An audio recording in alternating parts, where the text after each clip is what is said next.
Bismillahirrahmanirrahim. Assalamualaikum warahmatullahi taala wabarakatuh. Berita Al-Hijrah 21 Jun bersama saya Aziz Arifin. Dan berikut tajuk utama malam ini. Penduduk orang asli resah masalah air belum selesai. Juga pendaftaran e-Belia Rahmah bermula Isnin depan.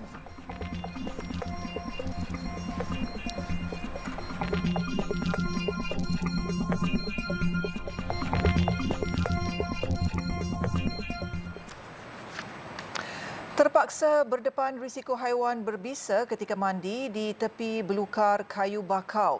Walaupun diselubungi ketakutan, namun penduduk kampung orang asli Seletar di Kampung Pasir Putih, Pasir Gudang, Johor tiada pilihan memandangkan masalah bekalan air di perkampungan berkenaan masih tiada jalan penyelesaian. Penduduk kampung Awi Anak Gunung berkata masalah ini berlaku sejak mereka dipindahkan ke kampung ini 9 tahun lalu di mana tiada meter air dipasang di setiap rumah. Ketika ini 130 penduduk berkongsi 1 meter air yang menjadi satu-satunya sumber bekalan air bersih di sini.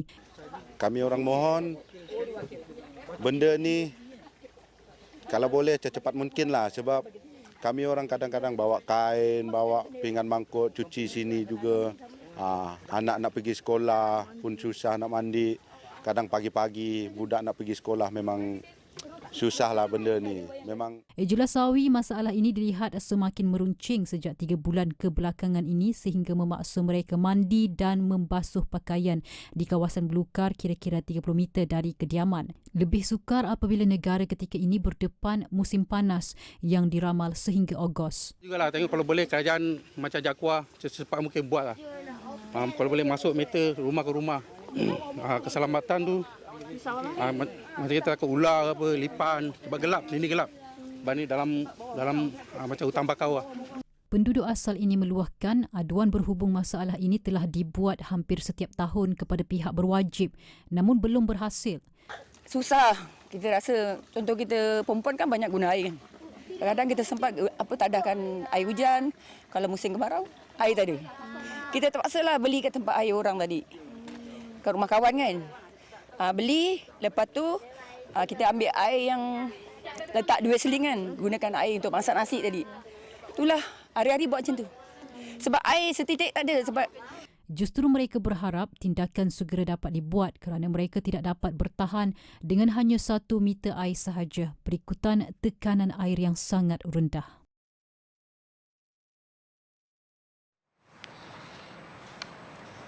Dua lelaki yang disyaki terlibat dalam kes memukul seorang pekerja kedai serba neka hingga cedera di Semenyih ditahan hari ini. Ketua Polis Daerah Kajang ACP Muhammad Zaid Hassan berkata tangkapan terhadap suspek dibuat di Seremban dan Sepang, Selangor tengah hari tadi. ACP Muhammad Zaid berkata permohonan reman terhadap mereka akan dibuat esok. Pemeriksaan lanjut mendapati kedua-duanya mempunyai 1 rekod lampau melibatkan kes jenayah dan dadah. Dalam kejadian kira-kira 5 pagi semalam, 2 lelaki berkenaan yang dipercayai dalam keadaan mabuk telah memasuki sebuah kedai serba-neka di Semenyih bagi membeli minuman. Seorang daripadanya kemudian membawa keluar 3 payung tanpa membuat bayaran yang menyebabkan pekerja premis itu menegur suspek dan berlaku pertengkaran. Suspek kemudian telah menumbuk muka pekerja lelaki berusia 18 tahun itu sebelum melarikan diri.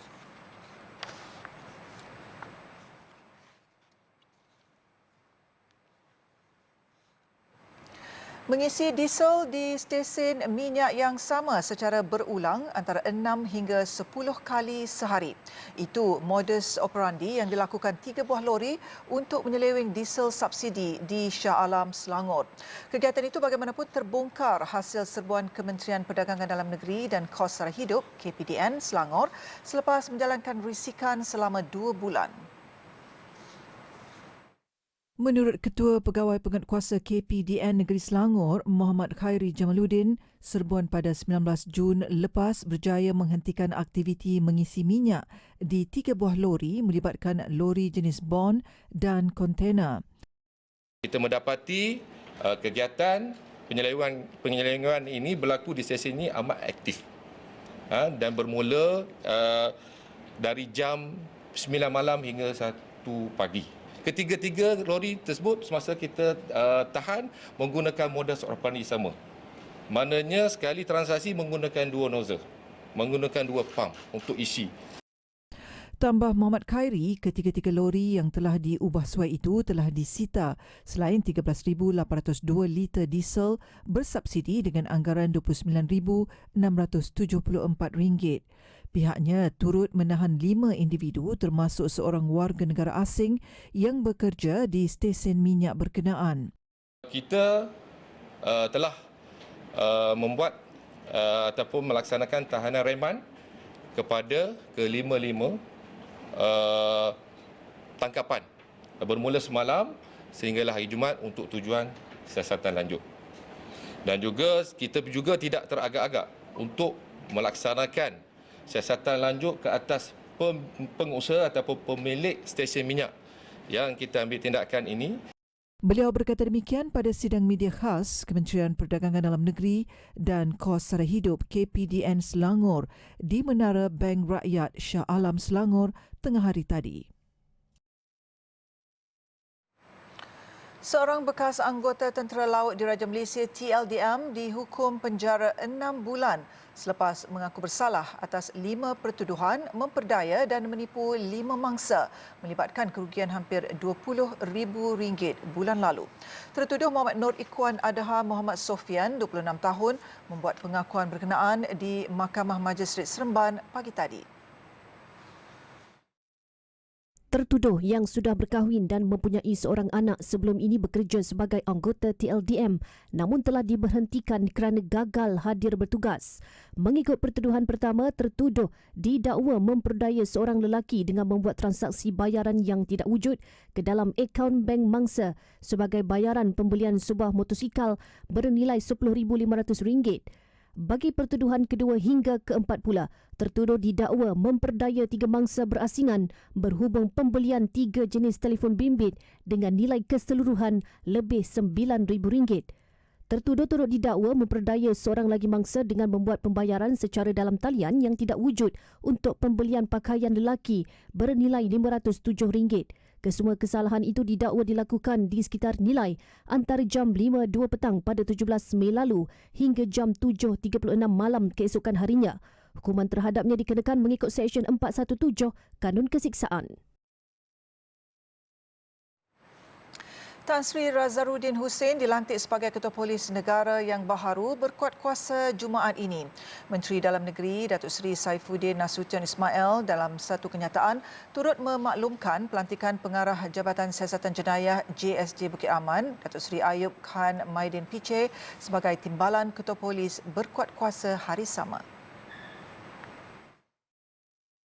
Pelantikan Razarudin secara kontrak selama 2 tahun adalah bagi menggantikan Tan Sri Akril Sani Abdullah Sani yang bersara lebih awal.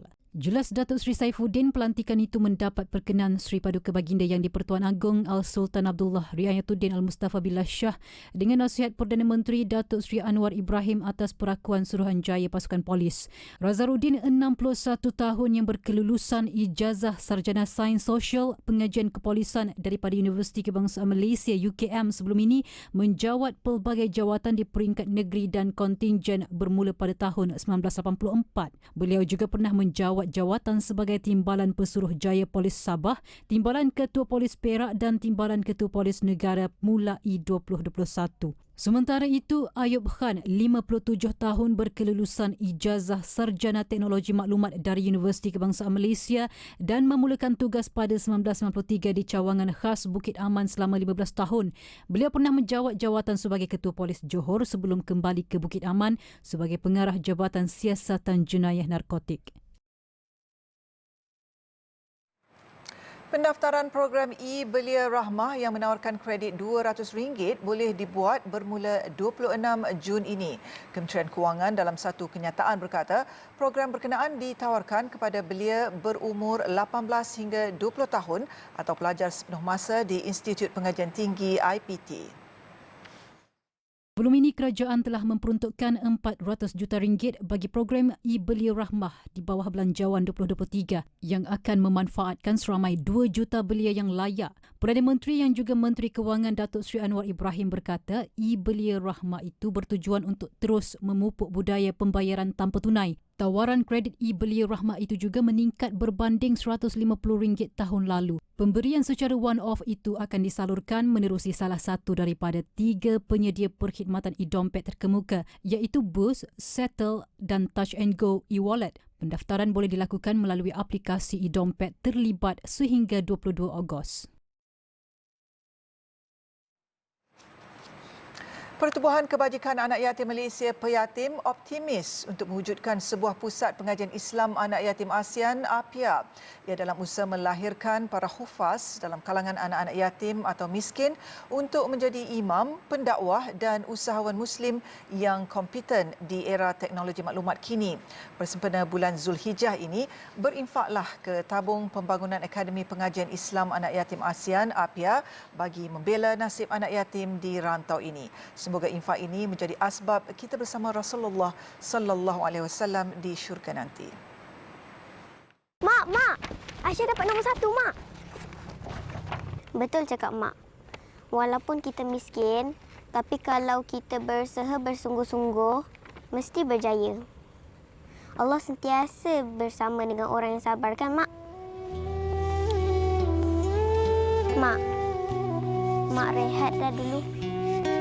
Besok Aisyah datang balik.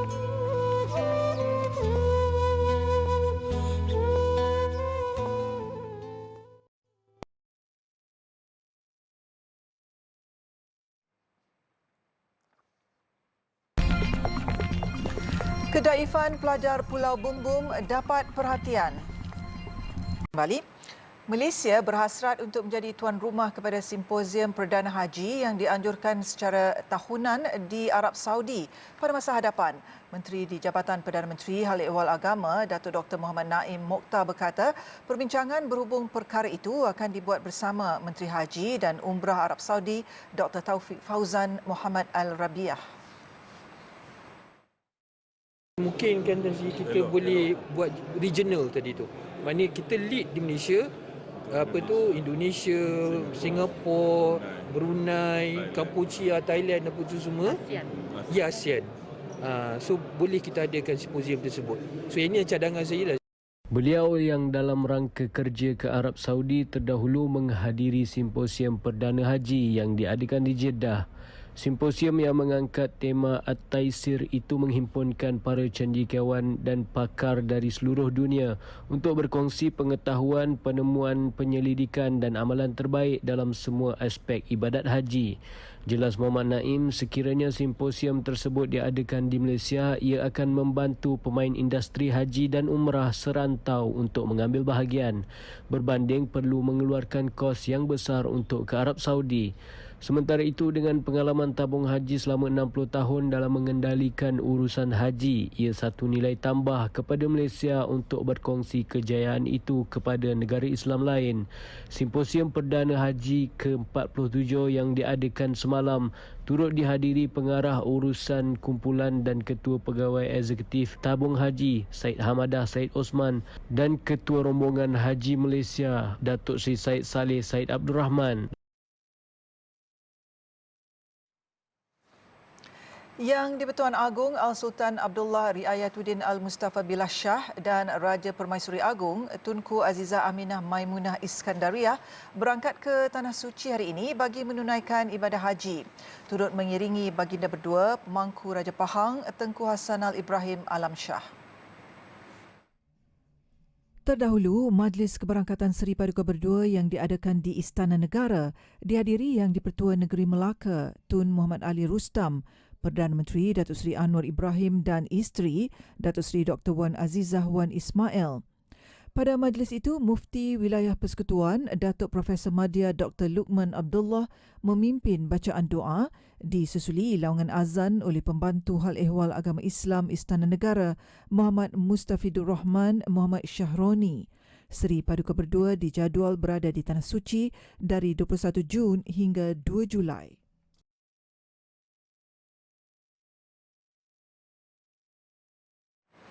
Hidup serba daif malah keciciran pendidikan formal. Begitulah nasib yang dilalui sebahagian komuniti di Pulau Bumbung Sempurna, Sabah. Namun di sebalik kekurangan itu, mereka tidak melepaskan peluang mendalami ilmu agama di Pusat Pembelajaran Islam di Masjid Al-Quran Kampung Tanjung Baru. Skuad Hijrah Prihatin Panggilan Pulau bersama Pertubuhan Yayasan Mihrab menyelami kisah mereka di sana.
Kalau tempat belajar, ya senang juga dekatkan rumah kami.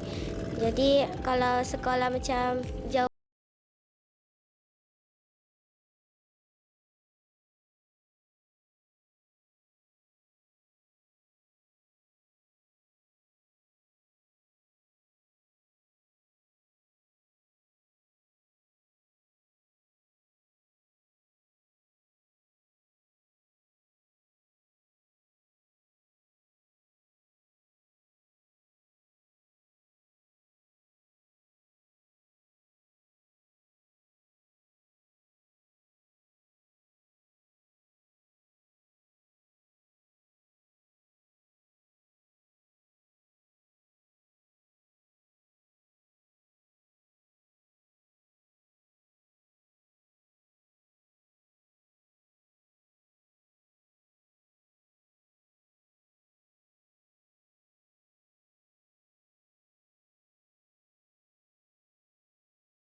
seiring dengan kepesatan dunia animasi 3D, golongan asnaf diberi peluang mempelajari kemahiran itu bagi memenuhi pasaran kerja dalam bidang berkenaan. Inisiatif Yayasan Pendidikan Majlis Agama Islam dan Adat Melayu Terengganu Maidam itu secara langsung dapat membantu mereka keluar dari kepompong kemiskinan. Yayasan berkenaan menaja 20 asnaf yang berdaftar dengan Maidam di mana mereka akan menjalani latihan animasi 3D selama 6 bulan. Jadi memang sekarang ini dunia komputer animasi semua ini merupakan satu keperluan asas. Jadi kalau kita tidak beri fokus ke situ, kita agak ketinggalan. Jadi alhamdulillah dengan sekadar kerjasama yang ada di pihak kajian negeri, Yayasan Maidam, jadi kita yakin perkara ini dapat berkembang dengan lebih pesat lagi di masa akan datang. Sementara itu, salah seorang pelatih, Ahmad Safwan Zawawi, 30 tahun, nekat untuk menceburi bidang itu selepas gagal mempertahankan perniagaan kedai makan yang diusahakannya sebelum ini. Selepas habis 6 bulan ni, insya-Allah saya akan minta di mana-mana company yang telah disediakan. Tapi kalau ikutkan di kontrak tu dia bagi at least selama setahun dah. Mana-mana company yang telah disenaraikan. Apa tu? Skill kes seperti ini ni macam jarang untuk kita dapat macam bukan free.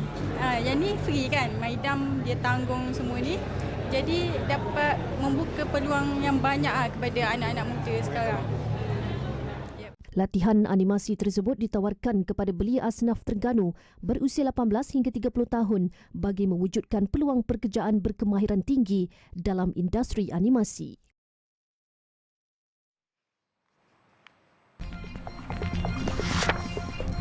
Tragedi kapal selam bekalan oksigen bertahan kurang 40 jam. Alhamdulillah, bertemu kembali. Pertubuhan Akademi Al-Bayan tampil dengan misi dan visi memperkasa golongan mu'alaf, khususnya melahirkan pendakwah mu'alaf. Ia menerusi pembinaan kompleks pengajian Islam Akademi Al-Bayan yang pertama di Malaysia bertempat di Kampung Peguh, Melaka. Sempena 10 hari terawal bulan Zulhijjah ini, ayuh sama-sama berinfak ke pembangunan Akademi Al-Bayan. Semoga infak ini menjadi saham berpanjangan di akhirat. Papa, kita mau pergi mana? Hari ini ada orang buat korban. Korban? Apa tu? Orang mu'alaf macam kita ni ada bahagian daging yang akan diberikan sumbangan. Ya ke, Papa? Amin dah lama tak makan daging. Assalamualaikum, Mang. Waalaikumsalam. Daging korban ada lagi ke? Allah, daging korban dah habis, Abang. Tadi orang agih-agihkan. Kalau macam tu, tak adalah rezeki kami. Papa, Amin lapar.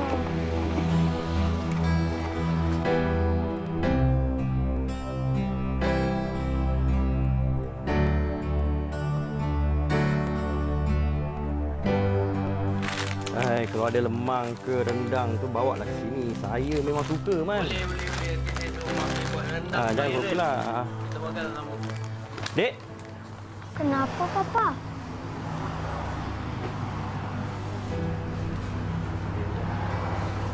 Bang, saya minta maaf. Tak. Ni duit baki awak tertinggal. Baki awak tadi ambil. Ambil.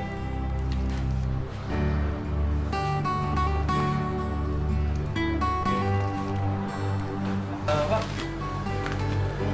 Abang ni beras tu tinggal ni. Okey bang Ni Pak Lee, RM2 dah ni. Abang Mat. Salih. Kat sini punya Abang Mat. Tadi saya pergi pondok abang tadi. Tak ada orang. Ni ada daging tu abang.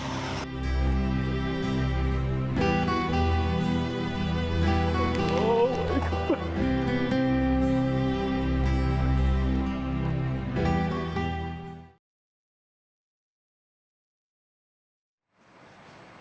Alat pengesan sonar berjaya mengesan bunyi bising di kawasan pencarian kapal selam yang hilang ketika membawa 5 orang untuk melihat bangkai kapal Titanic. Tempoh pencarian kini semakin kritikal. Ekoran hayat oksigen dilaporkan hanya bertahan dalam tempoh 40 jam sahaja lagi. Menurut pasukan pengawal pantai Amerika Syarikat yang mengetuai pasukan penyelamat pesawat P3 milik Kanada mengesan bunyi berkenaan. Susulan itu, kapal selam kawalan jauh dikerah untuk mengesan bunyi terbabit. Kapal Titan membawa 3 penumpang termasuk seorang jutawan Britain, Hamish Harding, 58 tahun. Taikun perniagaan asal Pakistan, Shahzada Daud dan anak lelakinya, Sulaiman, 19 tahun. Manakala 2 lagi mangsa merupakan ketua pegawai eksekutif dan juga pengasas syarikat Ocean Gate Expeditions, Stockton Rush, dan pakar penyelam kawasan bangkai Titanic, Paul Henry Nagole, warga Perancis. Ocean Gate hilang sejak Ahad lalu setelah 2 jam berlepas dari St. John, Newfoundland. Bayaran $250,000 Amerika dikenakan bagi setiap seorang yang menyertai ekspedisi ke bangkai Titanic yang terletak berkedalaman 3,800 meter.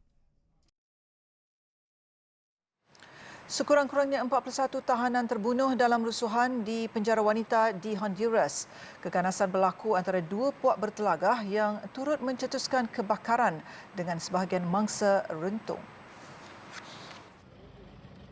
Difahamkan lebih 25 banduan rentung dan ditemui di bahagian bilik air di Pusat Penyesuaian Sosial Wanita (CFAS) itu. Pihak musuh dikatakan mengunci mangsa sebelum membakar kawasan berkenaan. Selain ditemui rentung, ada juga mangsa yang ditikam. Pihak penguasa undang-undang dan bomba terpaksa campur tangan dan lokasi terbabit diisytiharkan darurat. Setakat ini, 5 wanita dilaporkan cedera dan sudah dibawa ke hospital. Susulan insiden, kawasan tersebut dikawal ketat tentera dan polis. Setakat ini, sebahagian penjara itu musnah akibat kebakaran. CFAS yang terletak di Tamara menempatkan 900 banduan. Polis sedang menyiasat pihak mana yang memulakan serangan. Sekian untuk malam ini. Banyak lagi kandungan berita Al Hijrah menerusi platform media sosial seperti Facebook, Twitter, YouTube, Instagram dan TikTok. Dan jangan lupa alhijrahnews.com untuk laporan berita dalam dan luar negara serta artikel eksklusif. Teruskan setia bersama TV Al Hijrah dengan saksikan Rehlah Ibrahim sebentar lagi bersama Jalal Zaiki yang menyelami kisah Azri, iaitu anak muda penternak lembu dan pelaksanaan ibadah kurban di Felda Cemomoy, Pahang. Saya Aziz Arifin, satukan ummah dengan ilmu bagi memperkasa Malaysia Madani. Assalamualaikum dan selamat malam.